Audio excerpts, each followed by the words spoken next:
Welcome in to First Things First. I'm Sarah Kustok, filling in for Jenna Wolfe. That's a Hall of Famer. Cris Carter. That's Nick Wright. Guys, Sarah, thank you for coming in this morning. Hey, thanks for having me. Good to see you, Jenna. Sending our best to Jenna. Yeah. Nick planned a little virus with Jenna. Jenna's going to be all right. Jenna was fighting through it all week. She's doing 2-a-days today at the gym. Yeah, yesterday, we had to get some NBA in. We knew the NBA season. We're so excited about the season. So are you ready for it? You're in the bullpen. Coming out. Brought you in. Absolutely. We'll still stick with the NFL, though. Today, we've got a jam-packed show. Zeke says he's ready for a dogfight against the Eagles. Jerry Jones might be handling Dak's contract all wrong, but we start with some Thursday night football on Fox. Patrick Mahomes and the Chiefs traveling to Mile High Stadium to take on the Broncos in a big AFC West showdown. Mahomes was the early season frontrunner to take home back-to-back MVP honors, but with the Chiefs on a 2-game losing streak and the Kansas City offense looking sluggish as of late, Mahomes knows it won't get any easier against the Broncos defense. They have first of all, they have great personnel with the defensive players that they have that have came back and that have been there for a long time. And then with Coach Fangio, I mean, he's such a good, really good defensive coordinator, and then now a head coach. And so for them to have that combination, they're going to have a good defense. And so as an offense, we're going to make sure that we understand what they're trying to do and how they're trying to do it, and then find ways to have success whenever we get our opportunities. See, all right, so we hear Patrick Mahomes talk about it, but how can the Chiefs get their offense back on track against this tough defense? Well, it's going to be difficult because they got some mismatches on the front that is going to cause them protection. They're not going to go into this game. Typically, you can have 5 to 9 different type of pass protections. But when you're going against someone like Von Miller, and especially when you're on the road because of crowd noise, you like to cut those down and be more concise so guys can be aggressive. Kansas City's offensive line, we've seen leaks in that offensive line the last couple of weeks. Nick has told us about Patty Mahomes' ankle, injured in the first game of the season. His numbers, once he gets dinged in the game, they're phenomenal. He comes into the game off to a fast start, but once he gets hit or if he re-aggravates that ankle, the numbers after that and the offense begins to suffer. I do believe because the secondary of the Denver Broncos, you can get some yards against them if he can get time to throw. I do believe it's up to Andy Reid, though. Protect that offensive line. Come up with, Andy, some type of running game to be able to protect your quarterback. And also, we're not talking about that defense, but you can't have a Kansas City discussion without talking about ribs and that defense, because that is what's going to prevent them from being a Super Bowl champion, getting to the Super Bowl, them not being able to stop people. So Andy Reid, help out that offensive line. Help out Patty Mahomes. I do believe if Patty has enough time, they don't have enough skilled defensive backs to be able to cover the wide receivers, even though they'll be without Sammy Watkins. They have a hard time covering Kelsey, and we know Tyreek Hill is a mismatch for anyone in the NFL. Nick. So to your point, Cris, when you mentioned that in the games where Patrick Mahomes has re-aggravated or aggravated that ankle injury weeks 1, 5, and 6, I mentioned this yesterday, not as an excuse, but so people understand what Mahomes, who has had unbelievable and unprecedented production the last year and a half, what has happened to him. In those 3 games, from the moment he hurts his ankle to the end of the game, he's 6 yards per attempt and an 80 quarterback rating. That's almost 6 quarters of football where he is a bottom third NFL quarterback, and it's all after he aggravated the ankle injury in week 1 and then after got stepped on in weeks 5 and 6. And so what do the Chiefs need to do on a short week where the ankle is probably going to be the least healed it has been? They've got to protect him a multitude of ways. Way 1, get the ball out of his hands quick. Listen, there's nobody that enjoys watching the Chiefs do the deep strike, drop back pass offense. But what happened in the game against the Texans? With a minute left in the half, they try to go for a deep strike inside their own 25-yard line, and it's a strip sack because they can't protect him. Do some of the things you saw last year. Get the ball to Tyreek Hill out in space horizontally, quickly, and then your lack of a pass protection doesn't hurt you. Second one, a way to neutralize the pass rush is screen passes. There's no team in the league that's better at screen passes than the Chiefs with Andy Reid designing the plays. Absolutely. Use the pass rush against Denver. And the third one is, and I'm going to sound like Coach Mangini, run the damn ball. There we go, occasionally. There we go. Listen, I loved it before the year when Travis Kelce said, when you think we're going to pass, we're going to pass. And when you think we're going to run, we're going to pass anyway. I loved it.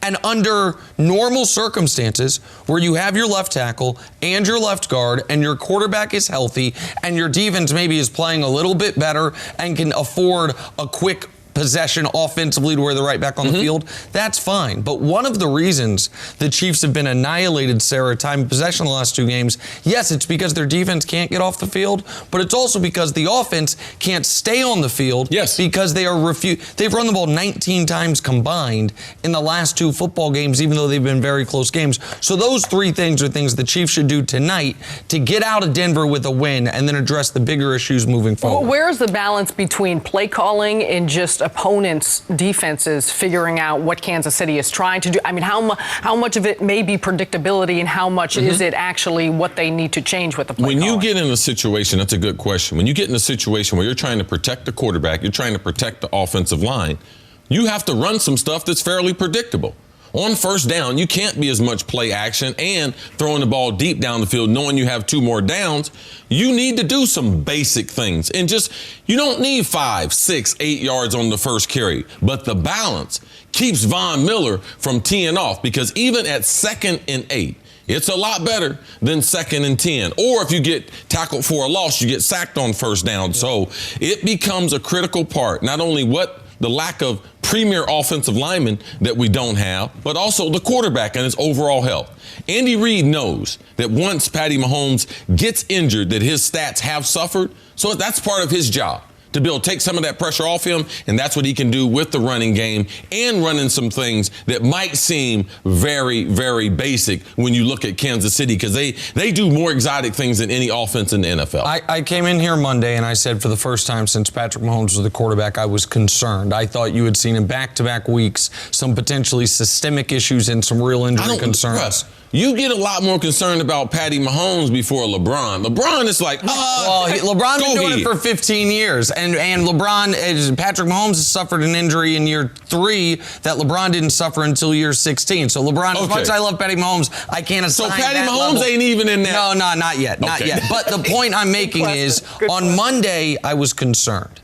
If they cannot beat a Joe Flacco-led Denver Bronco team, then I will come in tomorrow and be panicked. Then it's no longer about how they match up against New England. It is about, will they even get to play New England more than once, meaning more than the regular season matchup.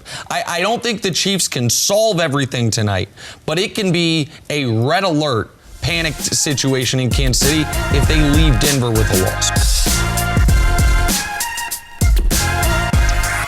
Cowboys playing host to the division rival Eagles.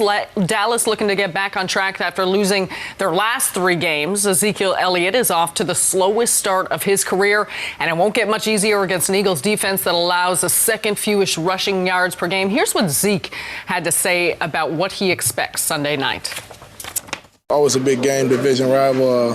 We know them very well. They know us very well. It's always a tough fight. So, I mean, we know they're going to come out there and give it all they got. They're in the same situation as us. So, I mean, it's going to be a dogfight. Dogfight. All right, see, how should the Cowboys offense attack this Eagles defense? Now, this is difficult, because when you don't have your starting left tackle, you don't have your right starting tackle, it's so easy and simple to say, they got to be able to run the ball. But Jason Garrett, Kellen Moore, the new offensive coordinator, they're going to have to be very, very creative, because we know NFL game typically 65 to 75 plays you're going to have. So they're going to at least have to have 35 runs or something in there. So for me, I'm going to have to try to get my wide receivers involved, Nick. If Amari Cooper is healthy, Tavon Austin, he's going to be involved in the running game, because I can't just knock Philadelphia off the ball. Even if I had my starting offensive line, Philadelphia doesn't have that type of defense line. You're going to be able to do that. So we got to be able to trick them a little bit. And this is a game. I know Dak ain't signed his contract. Dak might have to carry the ball 8 to 10 times.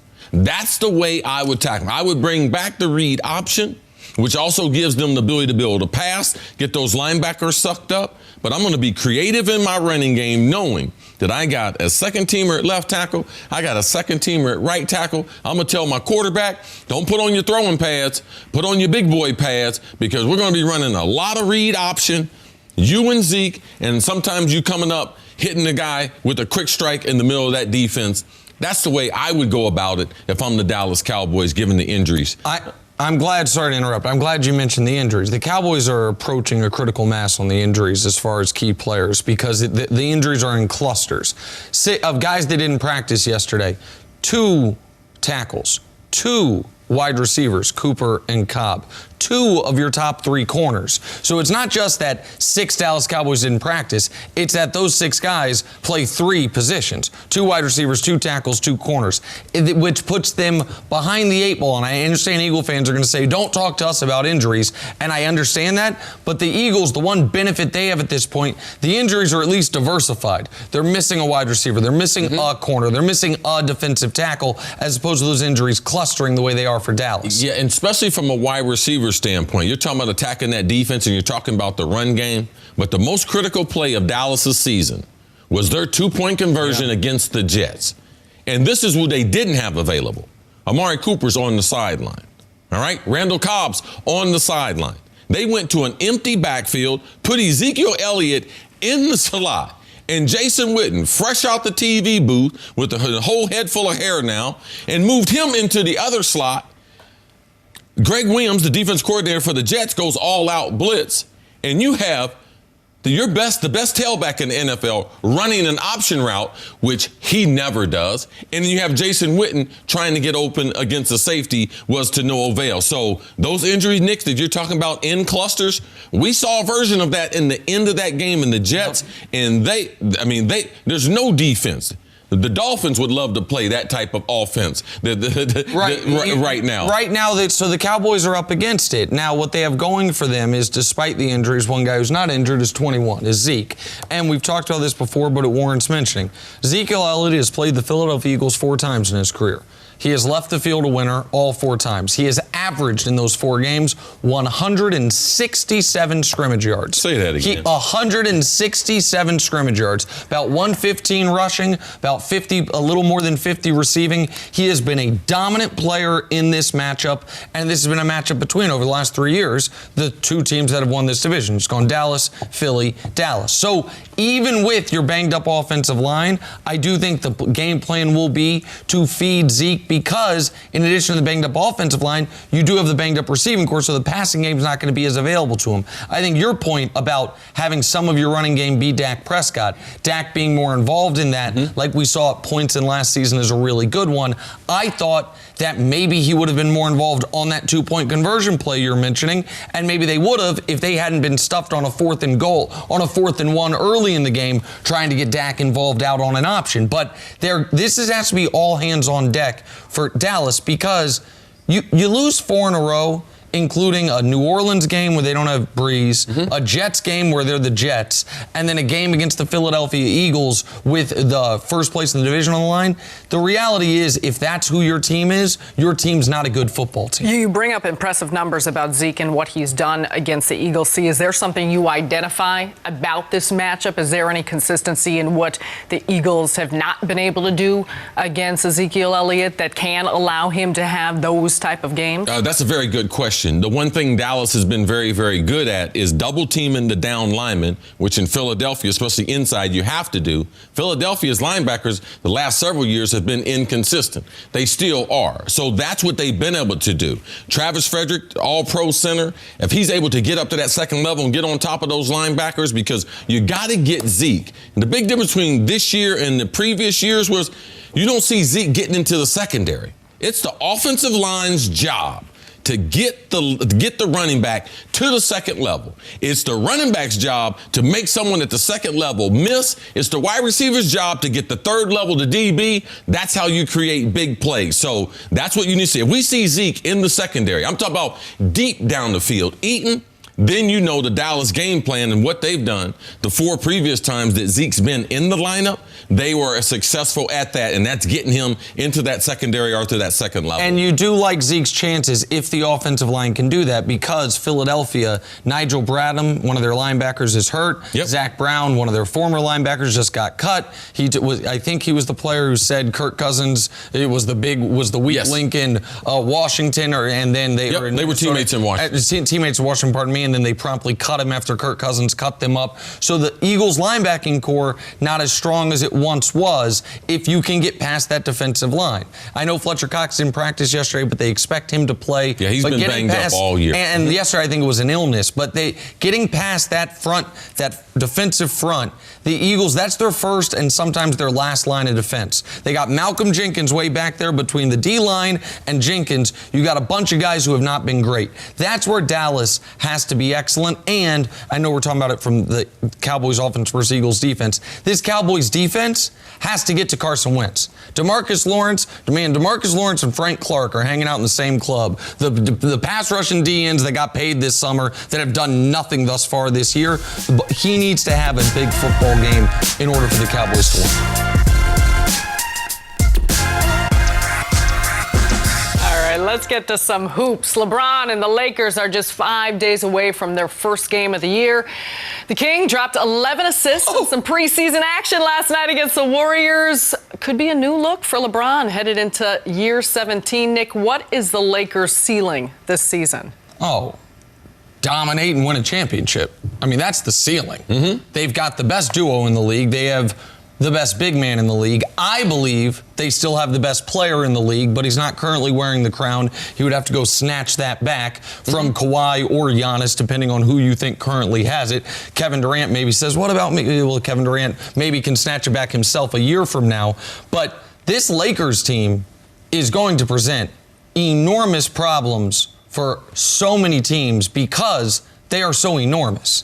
This is the point you made this morning, C. Woo. And I think it's a really good one that you should expand on, which is the amount of just 6'8" and above guys they can throw at you while also having very competent outside shooting is that a recipe that a LeBron team, to my recollection, has not had. LeBron teams have had shooting. They've been great defensively, but they have never been huge. I mean, if you remember the story of when he came back to Cleveland and they traded for Mozgov, David Griffin tells the story, how excited LeBron was seeing Mozgov in the hotel lobby. Because he's like, he's such a big guy. What do you like, LeBron? Right, he's 7'2" is what I like. He's big. And so I am a little more bullish than most on what Dwight can bring to this team. I think everyone is adequately optimistic about what Anthony Davis is going to bring to this team. And I think you're going to see a fresher LeBron James even in year 17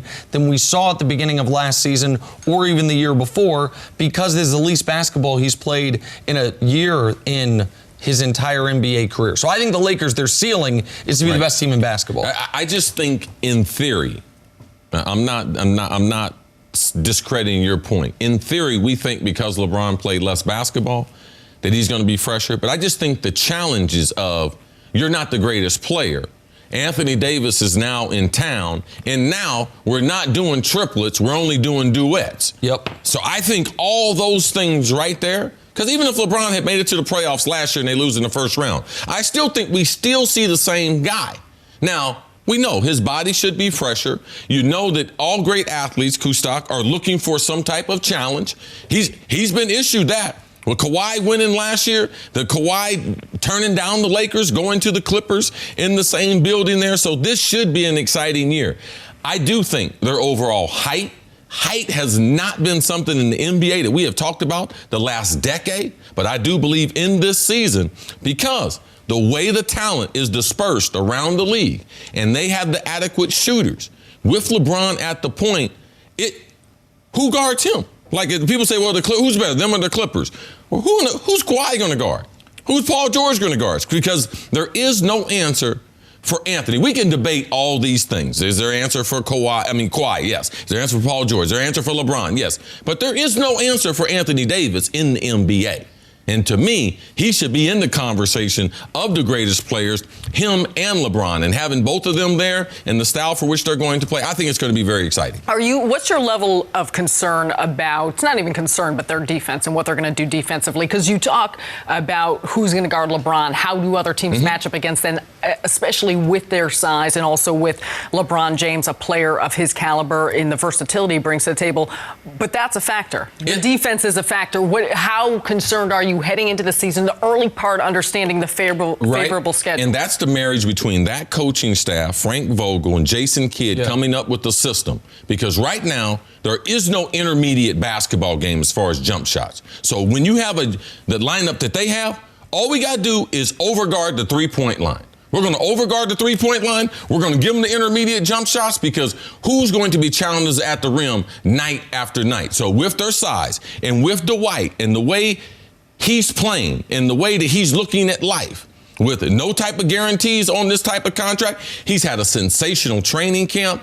Him and Anthony Davis and JaVale McGee being at the rim in a rotation, like, to me, I don't see another team that presents that. So how good do I have to be when I only have to get them off the three-point line? I'm trying to funnel them into the painted area. There's not a lot of teams that have that luxury. The biggest concern for the Lakers defensively is going to be guarding point guards, and that can be tough in the Western Conference, where you just have a plethora of great point guards. If they are going to start LeBron essentially at the point, especially with Kuzma out, then you have to. Then whenever LeBron's playing point, Avery Bradley has to be on the court, and Avery Bradley has to guard the other team's point guard, and that is asking Avery Bradley to do something he has not been able to do the last few years, which is stay healthy and be the player he once was in Boston. Because we've talked about what their crunch time lineup's going to be of LeBron, Avery Bradley, Danny Green, Kuz when he gets back, and Anthony Davis. And that lineup should be sensational offensively. But there's only one guy. You can say, I'll have Danny Green do it. Well, Danny Green's your best perimeter defender.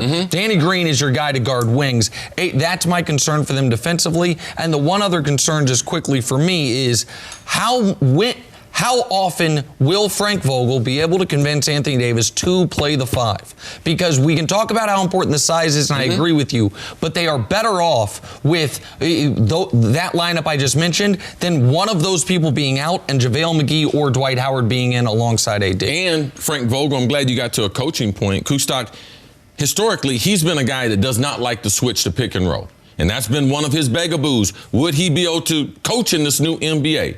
Does he compromise? And we're going to be able to see that very, very early. You can see them now. They're starting to switch everything, especially with LeBron being at the point you have to do that. So let's just watch as these players try to gel, and this staff, which there's going to be a lot of talk about the staff. Let's see this staff, if they create something to help this team play the type of defense that we know that they're going to need. I do think, because for as much scrutiny is on this staff and the way in which they come together, they got a lot of good basketball minds on the staff. So if they are able, it's a good start to acclimate themselves to each other. But that's the Yeah, question as we get to.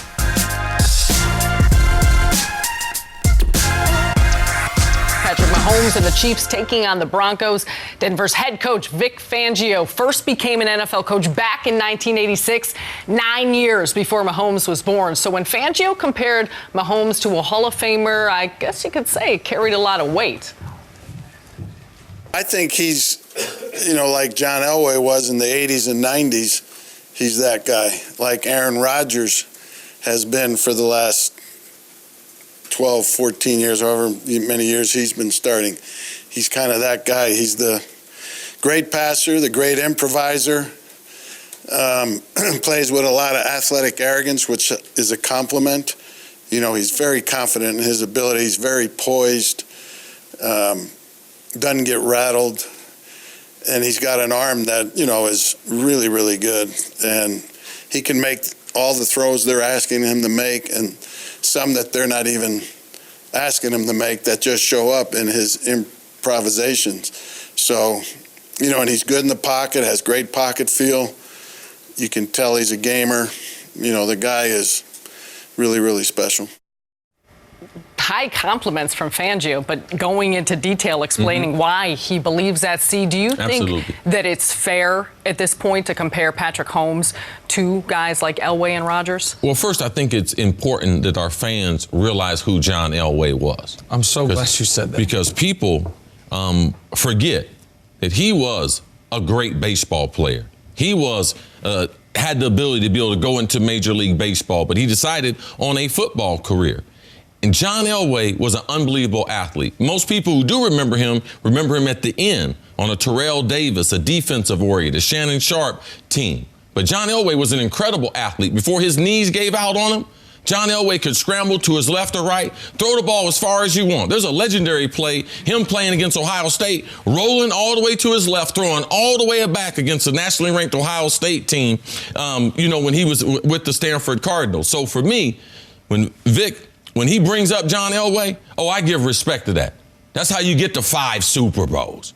Man, John Elway was a bad dude, can make any type of throw and was a type of leader. He was one of those original John Wayne type of quarterbacks. So you had to knock him out the game. John Elway, man, is really one of the greatest quarterbacks. And I believe he's underrated, especially when he lost those first 3 Super Bowls.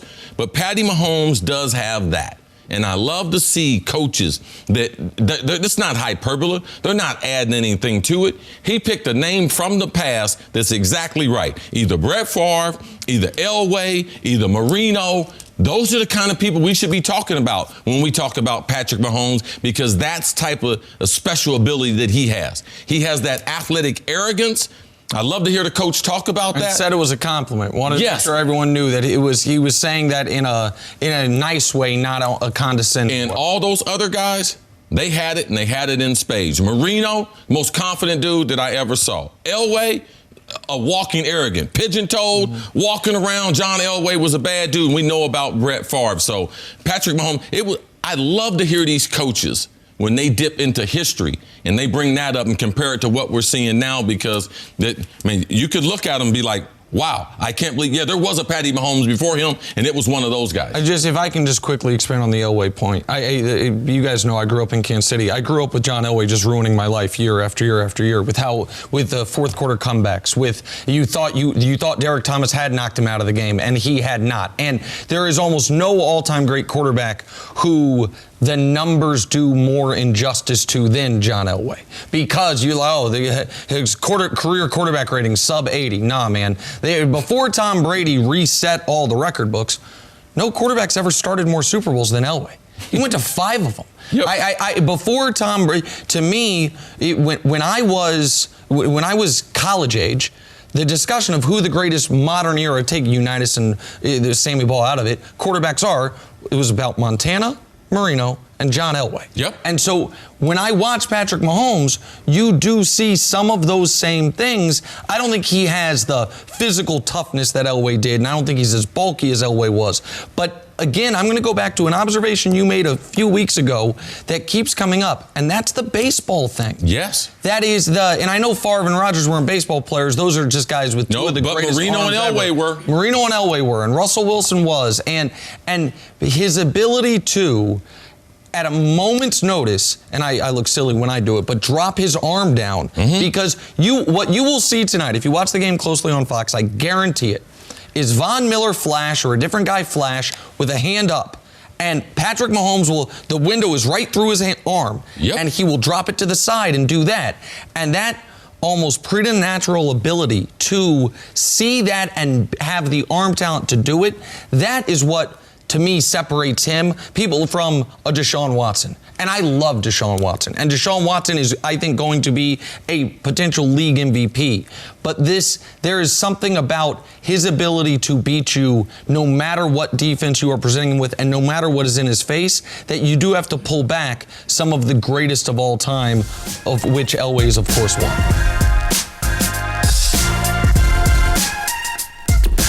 Here on First Things First, and we're joined by former All-Pro running back Brian Westbrook. Brian, thanks for being here with us. Good to see you. CC, welcome back, baby. Thank you, brother. Appreciate it. You got some good stuff, thanks to some things that you had talked about earlier, which we'll get Starting to. the fire. Let's talk some Cowboys. Dak Prescott's contract extension has been a focal point of conversations all season. To pay or not to pay, that's the question. But our very own Brian Westbrook was very critical of how Jerry Jones has handled the situation. Brian, you said, quote, you can't put your quarterback in this position. So, Brian, tell us why you feel this way. Well, to begin with, I'm anti-noise. And I think there's a couple different types of noise in the NFL. There's the media stuff. Seems like Cleveland, they're dealing with good players and they're dealing a lot in the media, talking to the press. There's other type of noise like the Dallas Cowboys. And you're in a situation where it's contracts. Obviously, you had the Zeke situation early on in the season, and now you're dealing with the quarterback. And for me, I remember in 2005, I was going into a contract year. I sat out training camp, and I ended up coming in midway towards the end of the training camp. And all season long, I still didn't sign a contract, but all season long, every single game, I'm thinking about how do I earn the money that hopefully I'll get in my contract? Is it 150 yards rushing? Is it 100 yards receiving? How do I earn that? And that has to be what Dak is thinking every single week. Oh, well, listen, I had a great first 3 games. Should I have earned the contract? What do I need to do to make sure that I can get this money from Jerry Jones and this football team? And so for me, I'm thinking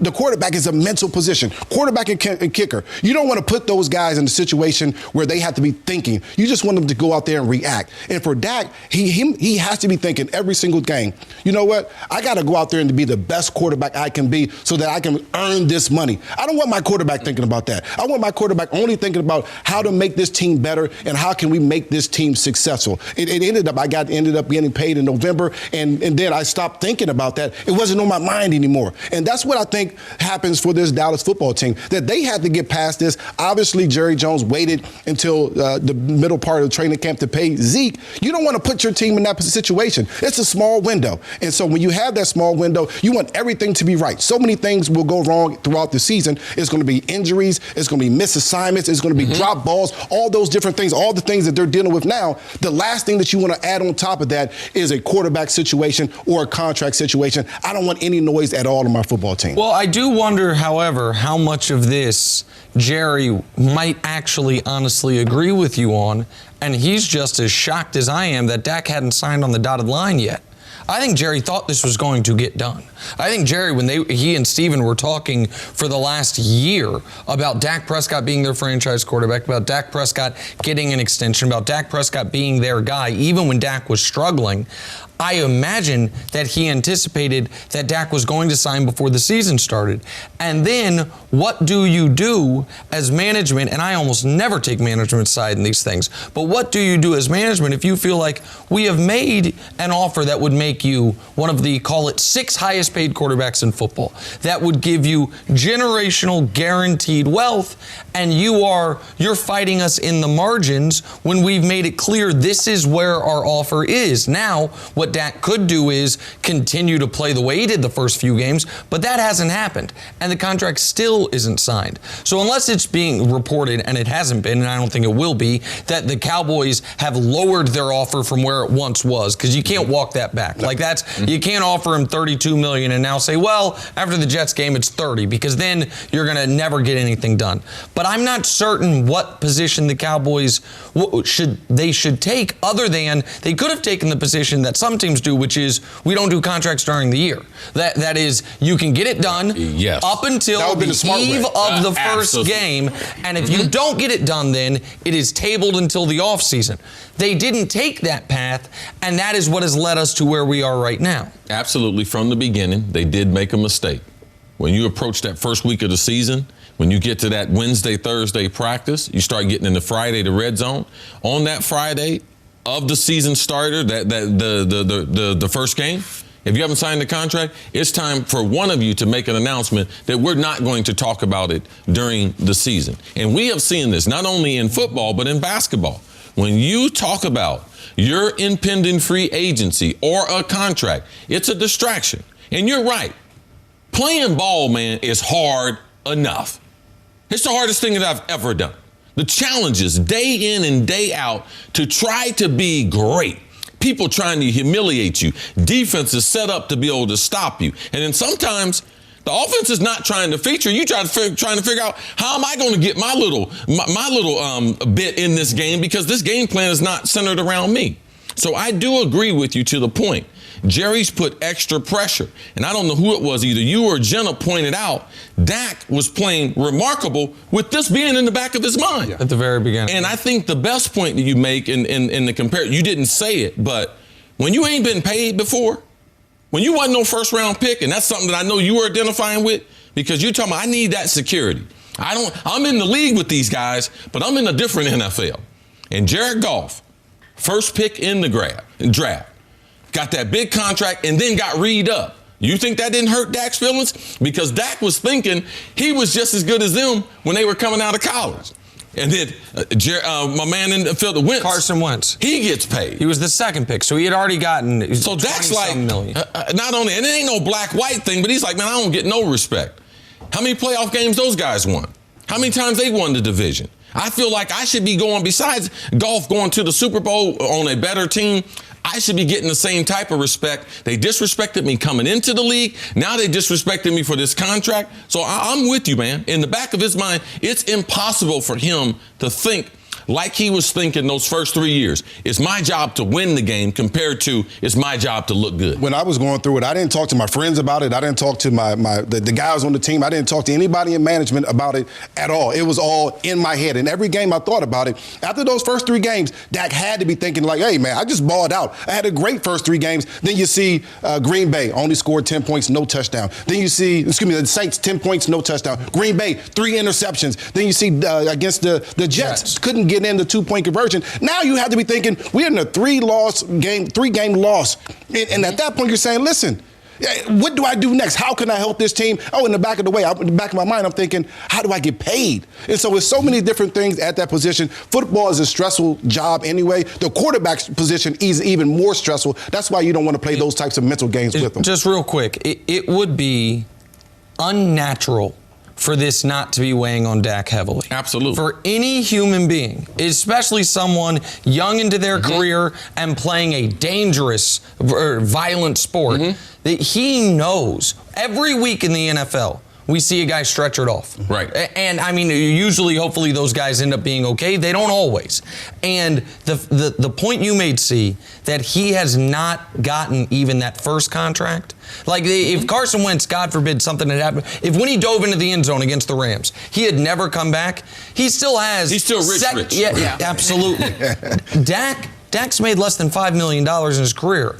And for a guy, and I understand that's a lot in the regular world, it's nothing in the NFL, and it's nothing amongst his colleagues. This will be the biggest financial moment of his life. How it couldn't affect him mentally somehow, I think would be unrealistic. I remember when I was up for a contract extension, I remember they drafted Randy Moss. And I remember me telling the general manager, when you get an emergency in the middle of the night, who do you call? And he's like, you, Cris. I said, you guys have a problem in the locker room, who do you call? He's like, you, Cris. I said, no, for all that stuff that I've done, I want to be paid for that. And that national anthem, him making them guys stand on that line, and whatever Jerry said, Dak went out there and repeated it, he deserved a contract for that. That's right. Because he took a lot of heat for standing up and being a leader.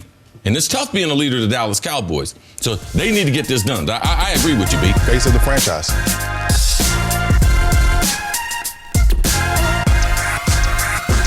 All right, Brian, so how can this Chiefs offense get back on track against a tough Broncos defense? I think the easy answer is just to run the doggone football. But I also know Andy Reid, and I was with him for 8 years, and that's just not in his DNA. He doesn't think that way. The way that Andy Reid thinks is, if I get 5 yards on a rushing attack, which is really good, which is for a run, well, I could have got 22 if I would have thrown the football. And so that's just the way that he thinks. He's like, well, that's negative 17 yards right there. I could have just thrown the football instead of running it. It seems like he told you that a couple times. A couple times. And so I lived it in Philadelphia. And so there was games we would get 10, 12 carries. We were averaging 5, 6 yards a carry because he wants to throw the football. And so when I look at this team, I'm saying, well, the last 2 games, you've only rushed the ball for 89 yards. That's in 2 games. That's embarrassing. And so when you have a football team, the defense can't stop the run. They can't get off the field. They can't stop the pass. You have to find a way to help them. But it starts with Andy Reid. The only way that's going to change is Andy Reid says, we can run the football against this football team, and we're going to try it. We're going to stick with it. LaShawn McCoy is healthy enough.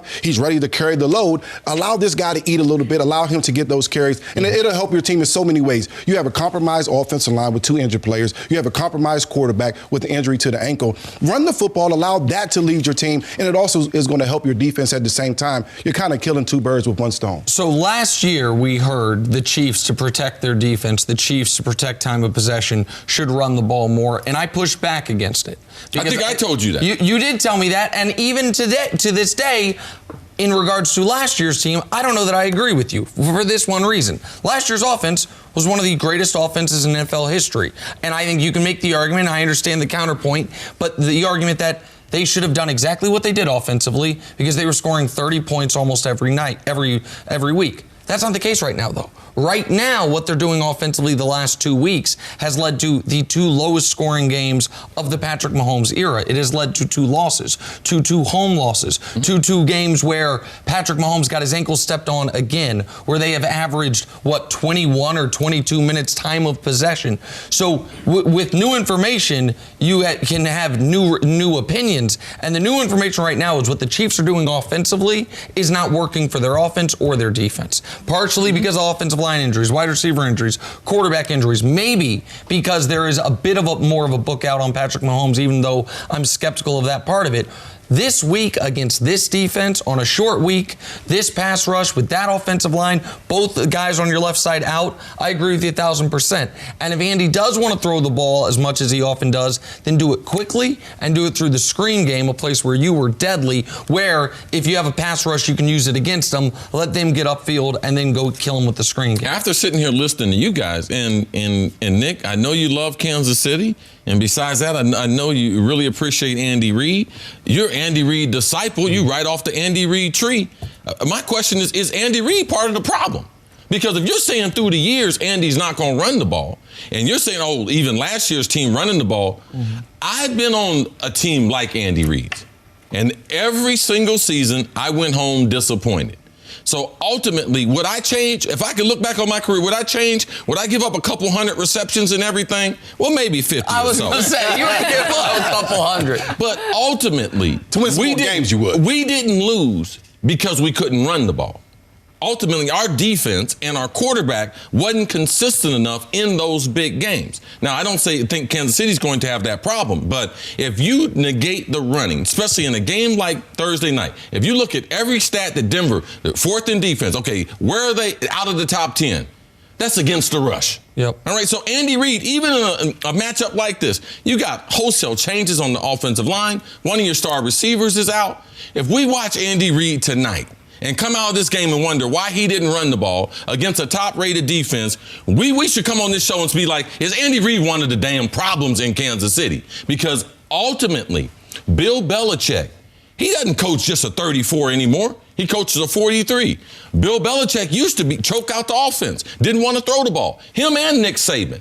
It's amazing how both of those have evolved. Yep. Alabama throwing the ball 40 times with Nick Saban. We know Belichick would throw the ball 50 times in a game if that's what's the best way to go against that defense, guys. I love the idea about running the football. I love the idea about getting LaShawn McCoy involved in some space in the screen game. This is why you have to do this. This defense over the last 2 games has been on the field for 77 minutes. Oh, that's way too long. I didn't even say that yet, Nick. Well, that's a long time for any defense to be on the field. And on top of that, they're not very good. And so at this point, he has to figure something out. Andy Reid, hopefully he's part of the solution. I don't want to say he's part of the problem. Okay, I'm just telling you tomorrow, after they don't run the ball again tonight, tomorrow, that will be in the block. Well, tonight, if that doesn't happen, LaShawn McCoy needs to be knocking on that door like, hey, don't forget about me because I still can get it done for this offense. What did Magic say? I ain't going to be here. If they lose tonight, I ain't going to be here.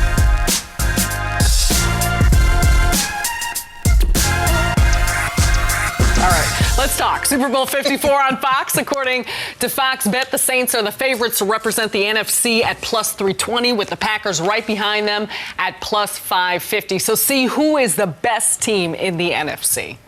I would say right now, what the Saints have accomplished with their defense. I know we don't talk a lot of special teams, but, man, they got very good returners, very explosive, dependable kickers. Their coverage teams are very, very good. But why is that important? Well, we're talking about the best team. And then Green Bay, I know Green Bay's got a good defense.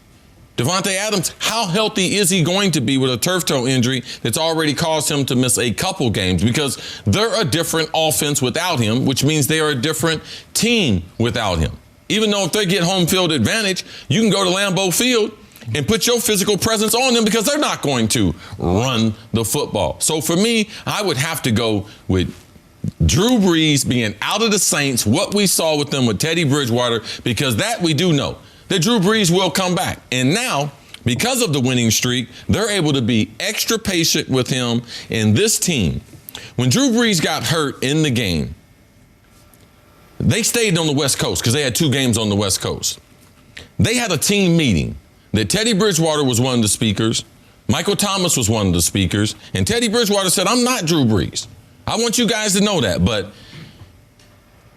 right now, I'm so happy to be back in the lineup. I'm going to give you guys everything. I never thought. He said, when I was riding in the ambulance, when I had that horrific incident in Minnesota, I didn't think I'd ever play again. They told me I might not walk again. But I'm going to tell you guys, I'm committed to this team to play my absolute best. And that galvanized that team, that dinner meeting that they had. And you could see week by week, and even last week, just enough plays for them to win, be able to win, Nick. That right there, our respect for Sean Payton, I would have to give the edge to the Saints, what they've been able to overcome, Nick. Listen, the odds have the Saints and the Packers as the top 2. Cris said the Saints. I'm going to say the Packers. But first, let me say one thing about the only undefeated team in the NFC, the 49ers. And that's this. The statistical profile says this should be an easy answer, and that it should be San Francisco. They're 3rd in the NFL in points scored and 2nd in points allowed. They are undefeated. They are healthier than these other teams. All of those. So why are neither one of us advocating for the 49ers, even though C's been higher on them this year than I've been, but I'm coming around? And it is because when we are talking about, we just showed a Utah highlight. I'm going to do a cross-sport analogy. I think Utah might end up with the best record in the NBA this year. I do not think they can win the championship. You know why? Because I don't trust their best guy. And in the NBA, the best guy version of that in the NFL is, how much do you trust the quarterback? And for San Francisco, the reason it's tough to put them in this conversation is because the quarterback that Jimmy Garoppolo is going to have to look eye to eye with are Drew Brees and Aaron Rodgers. And so that's why San Francisco, I don't want people to think they were forgotten, but I'm not ready to elevate them to that level. I need to see yet. A little bit more for them. I'm worried about their wide receiver. George Kittle's second best tight end, but they don't have enough explosive players. But if they have one of those all-time defenses, correct, they don't have to be that explosive. So I need to be able to see that. Over the next 5 games, I think I'll be able to make that determination. But they're right there behind Green Bay. Absolutely. I would give the Saints and their resume of what they've accomplished as a franchise the last 2 seasons. I have to put that in there. I'm not just looking on this season. And the reason why the Saints and the Packers, to me, have separated themselves is they have shown you they can beat you in a multitude of ways in a way these 2 teams did not show you in the past. I mentioned the stat earlier, but I think it warrants mentioning again. Since Drew Brees became a New Orleans Saint in 2006, up until the beginning of this season, 18 times, only 18 times, they were held under 14 points.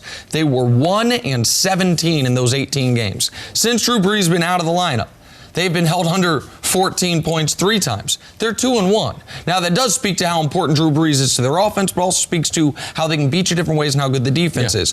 The reason I'm going with Green Bay is I don't think Green Bay has played anything close to its best football.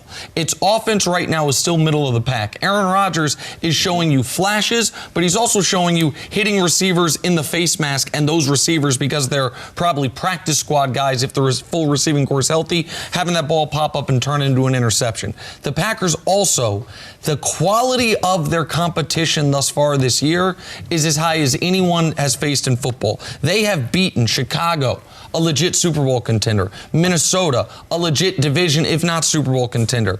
Dallas, a team that was at one point a legit contender. And Detroit, Detroit's lost 2 games this year to the Chiefs, who they had on the ropes, to the Packers, who they've had on the ropes. So Detroit's a good football team.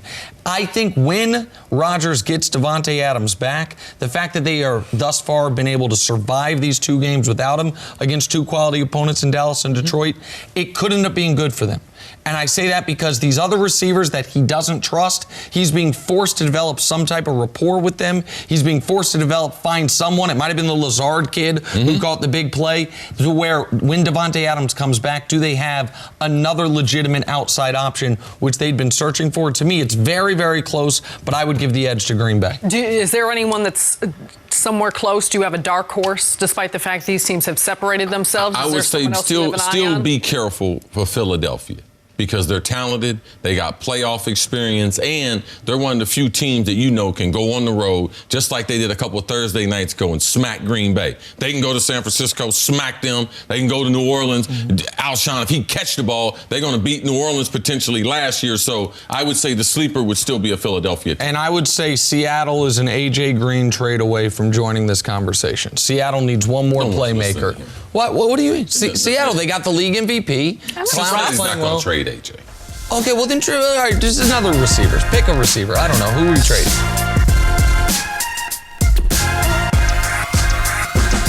Welcome back to First Things First. The Panthers are coming off a 37-26 win over the Bucks Sunday in London. They've won 4 straight games, thanks in large part to Greg Olsen, and the 3-time Pro Bowler and Panthers tight end here with us now. Greg, thanks so much for being here. We appreciate you getting up early and coming in. Appreciate Nick keeping me in his top 3 there. I was getting a little nervous off camera. I wasn't sure if I was going to make it or not. I didn't even know you were standing there when I said course, that. Some poor tight end got kicked out of that 3. Let me put you back in that situation with Jason Witten. They're in zero coverage. What do you have to run as a tight end? When we get down there, I love when they give me what we call choice routes. I can go in, I can go off leverage. He's inside leverage, I can run at him, run to the back pylon. He's outside leverage, I can run at his outside shoulder, cross face right in front of the quarterback. Like you said, give him some options, give him some space. Zero coverage, Greg Williams, that's his hallmark, right? You got to expect that down there, and they came up short. Sorry, go ahead. I like it. Well, because you're leading me into the question. I mean, his 13th season in the NFL. We can already tell your NFL and football IQ on the field, which is probably a big reason why. But the longevity of your career, how do you continue performing at the level that we see here from you this season? I've gotten a lot smarter. I wish I knew when I was a rookie and running and didn't have to warm up or stretch or do anything. I wish I knew then what I know now, first and foremost. But I still enjoy the offseason. You know, a lot of older guys don't go around OTAs anymore. Mm-hmm. They don't do mini camp. They don't do training camp. I still enjoy practicing. I still get my reps in the offseason in the spring. I do a full slate of training camp outside of a couple vet days here and there. Practice, as long as I'm healthy, practice all week during the season. I enjoy the preparation aspect of it. Important, Nick. Yeah, I enjoy that aspect of the game. And I think when I stop enjoying going in March and April and doing the stuff behind the scenes, when I'm tired of doing that, then it's probably time for me to hang him up. Chris gives me a hard time. He says the Panthers are my NFC team. You gave me his Sam Mills, the late great Sam Mills helmet in my office. So I've watched, I think, every game you've played with Carolina. And when Sarah mentioned your 13th season, there was a time where I wondered if you were going to walk away because it seemed like you had the worst injury luck. Is you have a foot injury and then you're playing really well and it gets re-aggravated. Mm-hmm. I'm curious for you mentally. Did you ever consider, you know what, I've made Pro Bowls, been to a Super Bowl, done great things, and how frustrating it was for you to deal with that repeatedly over a few years as you were? Yeah, I think what was so hard about it was I went so long with no problems, relatively no problems. Never missed a game for 10 seasons. Yep. And then in 2017, second game of the season, break your foot. And then from that point on, it was like I fell off a cliff. I went, had surgery, came back at the end of the season, was able to play fairly well. We made the playoffs, lost to New Orleans. Came back the next year, first game of the season, first quarter against Dallas, just running a routine route, break it again. Came back, tried to battle through that, then got plantar fasciitis, ruptured my plantar. So my right foot was just a complete, it was a struggle there for a while. But I did. I considered, is this enough? Is this kind of the writing on the wall that my career is over? I've had a great run. I've achieved a lot of things personally and collectively as a team. But once I kind of stopped feeling sorry for myself and that wore off in the offseason, I was like, I got a lot still left that I want to do. I know I can play at a high level if I can just keep my foot intact. And so far this year, that's what's happened. Another guy going through the same struggle. Guy's been very, very successful. Former MVP, former Heisman Trophy. That's Cam Newton. Rumored is he's going to come back after the bye week and start practicing. But when you go from being with one of the best quarterbacks in the game to a very inexperienced quarterback, let our audience know some of the things that you have to adjust to for that young player to be successful, things that you do to help him out game in, because he's been successful, and typically young quarterbacks aren't successful in this league. Yeah, and I've been on the record a million times over the years that Cam is probably one of, if not the best thing that ever happened to my career. Coming from Chicago to Carolina and playing with him the last 8-9 years has, elevated my game, and my, what I've been able to achieve is a big part due to him. the fortunate part about playing so long together and having so many practice reps and game reps is Cam and I kind of learned to think alike. I knew how he saw the field. He understood what I would do on certain routes. Now you enter a young guy like Kyle, there's so much more conversation. You can only get so many reps during the week. You can only do so many on-field reps, but there's a lot of clips that, he jokes every week. Cam and I bring up clips of things we've done in the past. He's like, you guys have tape for every situation. I said, well, we're fortunate that we had that, but now I want you to be able to see some of these things that have happened when you weren't around, because we want to make sure we're ready, because we might only get one crack at it on Sunday. And we got to make sure we do the work on the front end. So if it does show itself, we take advantage of it. Not, hey, next time. There might not be a next time. And I think with a young quarterback like Kyle, it's on some of the other guys to just have that open communication and dialogue to get to learn what he sees, what's he comfortable with. Because not all quarterbacks are the same, regardless of their experience level. They all see things and process things a little different. Well, and it's interesting because I was part of the Fox broadcast in that Arizona Cardinals game. And the first thing Kyle Allen said, he said, Greg has been my security blanket. He said he sat down with me extra hours watching so much film. What's your anticipation for when Cam does get healthy and comes back, the way that Kyle Allen's playing, the decision that the team needs to make of what they're going to do with that position? Yeah, I mean, listen, we all understand that's the elephant in the room, right? That's the kind of the weird situation that we're in, is we have a MVP caliber quarterback who just hasn't been healthy, and it kills you to see him. He walks around every day. He's at the facility, and you can just see, I can only imagine, I've been there, where you just aren't right. So I have a ton of sympathy. I totally understand where he is and that feeling of not being out there with your guys when he's a guy that's not used to missing much time either. And but again, now Kyle's doing a great job. I think that decision will be made once Cam is back, once he's at practice and he feels like himself, because at the end of the day, we want Cam. We don't want just Cam battling through 100 things. We want Cam healthy on the field so he can play. He's different than everybody else. He's going to run. He's going to try to run a linebacker over. He's going to try to get himself going. He thrives off that. And when he couldn't do that, he wasn't himself. And I think the biggest thing that he understood and the team understood was, let's take a step back, get healthy, get myself put back together where I can go out and play to the level that people have seen me play for 8 years now. And I think once we get to that point, then the decision will be made. And credit to Kyle Allen for playing well during this stretch. You guys are undefeated, and I think people, if they're watching from afar, they say, oh, they lost 9 straight, including last year with Cam, won 5 straight with Kyle Allen. If you're watching closely, Kyle has played well. But the other things that's happened is that defense, led by, at least partially led by Gerald McCoy, Luke's probably always the leader, has been outstanding. And if a running back is going to win a league MVP again, it might be the guy you guys have. Christian McCaffrey, when you guys drafted him his rookie year, it felt like they were almost trying too hard to get him the ball, like repeatedly. Now, you can't get him the ball enough. Tell us about his progression and what is special about him as a player. Yeah, so when he was a rookie, we had Jonathan Stewart, who was kind of our bell cow for a long time, took us to the Super Bowl a year or two before. He was kind of our workhorse type back, and then Christian was seen as like the change of pace type guy. And what was hard was, in that kind of situation with a guy like Christian, he's a volume guy, and that's what's rare about him versus some of these other real dynamic athletic guys is, they play 50-60% of the snaps. Christian's going to play 99% of the snaps because the more volume he gets, the better he is. And I think that's what separates him from maybe some of the other guys. And as a rookie, if he was in the game, it was to get the ball. Well, if I'm a defense, that's really easy to scheme for, and that's really able to defend. As we kind of evolved the last 2 years now, where he's just on the field at all times, he is a nightmare. I can only imagine what these coordinators must do, because he's not just a great runner who you can throw the ball to. He is an equally dynamic receiver as he is a runner, which maybe Kamara, maybe there's 1 or 2 guys in the league like that, but most guys are runners first. We'll throw him a screen, we'll throw him a check, we'll throw him, and let him run after.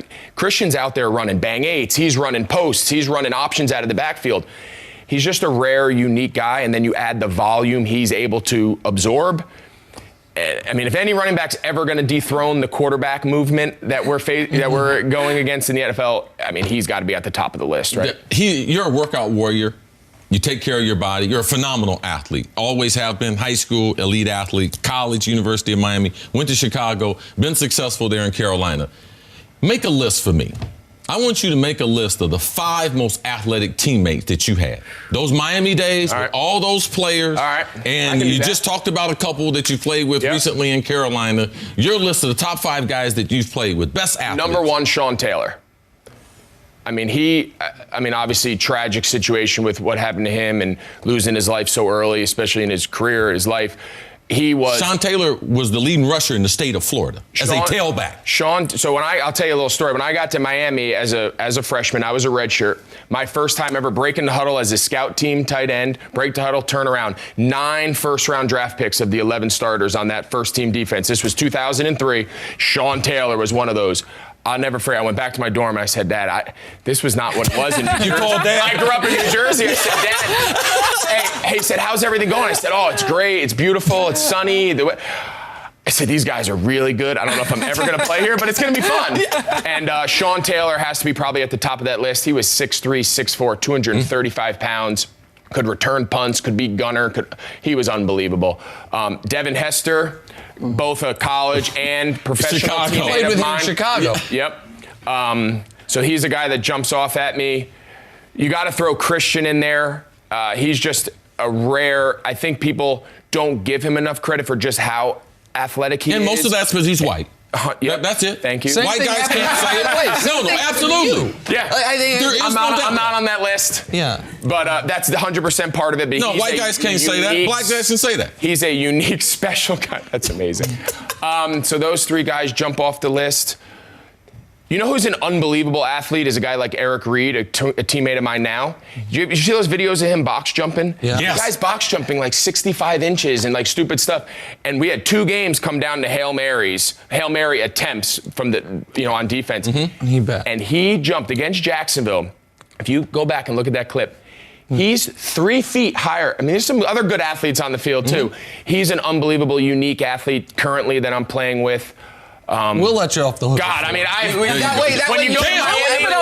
when you go to Miami, Cam, I mean, he's the single greatest athlete to play his position of all time. Yeah. He's 255 pounds. Greg, you're talking about workhorses. Your team is on a bye week, but you're still working. You're here. You're calling the Arizona Cardinals and New York Giants game. What has this week been like for you? Prepping? How do you get yourself ready to be in a different circumstance when you're normally on the field and you're going to be up in the booth? It's a couple years ago I did this during the season, but I was on the IR from one of my foot issues, so I had a lot more time on my hands. This year, obviously playing, thankfully, coming back from London. So I didn't really get to start prepping for the Giants. I knew a little bit about Arizona because we had played them. So that was an advantage there until really Monday afternoon. We came in on Monday. We didn't get home till late. And so it's been a busy week. And now to travel up here, obviously get to spend some time up here in New York with you guys, brought our family, going to enjoy a little bit of that. And then, get ready to call the game. And for you guys know, it's not easy. I think people think it's a lot easier than it is, but it's a great opportunity. I'm thankful for Fox to have me in for the second time to call a live game as a current player, and hopefully it's a good game. You joked earlier that when I was listing my 3 tight ends, I threw you in. I would have had you in no matter what. However, I would have had to expand it to 4 if Gronk hadn't retired. Yep. Gronk's retired. We don't know exactly how permanently retired he is. As a guy that's played the position, actually has been in the league longer than Gronk was in the league, how difficult would it be for him to step into the fold in November after missing the offseason, missing the first half of the year? Yeah, I think people just assume you just pick up where you left off, and he is an unbelievable player. He's a Hall of Famer, one of the all-time best to play the position. There's no taking that away. I think to just pick it up and leave, and then all of a sudden 10, 12 weeks later just come back and you've done nothing. You've worked out on your own. Obviously he's in great shape. He's a rare guy as far as that goes, but football's different. To just show up and ask a guy who misses 3 weeks with an ankle sprain how that first practice is, how that first game coming back off the IR designated to return. He only missed a couple months. He's been gone now almost a year. I think he'd have an uphill battle. I'm not saying he couldn't do it. I think they could spot use him, red zone, third down, specific targets. Do I think he was capable of coming back and taking his entire load that he had prior to retirement? I would have to bet against it, but I guess with that situation up in New England, you never know. Yeah, Greg, you're here with us. You're here to call Cardinals Giants on Sunday. You're also here with Smart Water. Tell us a little bit about that in your relationship. Yeah, we have a busy bye week. So when I get done calling the game on Sunday, we're going to fly home. And then on Monday, my wife and I are very involved in the community back in Charlotte with our son and his treatment at our children's hospital. We've started a nonprofit that supports pediatric cardiac patients at the hospital back in Charlotte. And one of our big partners is Smart Water Alkaline. And we're doing our first annual Fit Fest. We're using the new indoor practice bubble that the Panthers bought. Dave Tepper bought it. We all use it. And we're going to have a Fit Fest. We have a bunch of instructors come, about 500-600 people. And, Smart Water is going to be there with us to help, keep everybody going, keep them hydrated. And they've been a great partner for us back in Charlotte with all of our foundation efforts. And we're excited to have that on Monday. Yeah, God bless you and your wife and all the things you guys do. Tremendous effort off the field. We got great stories around the NFL. They don't get enough notoriety. This is truly one of the great men that we have playing a great game. It. Thanks for having me, guys. It's always fun. Thanks here, Greg, Thanks so much for being here with us this morning. Thank you for listening to the First Things First podcast. Remember, leave us a review and tell us what you think. Subscribe to the podcast on Apple Podcasts and catch us on FS1 Monday through Friday, 6:30 a.m. Eastern. For Cris Carter and Nick Wright, I'm Jenna Wolfe. So long, everybody.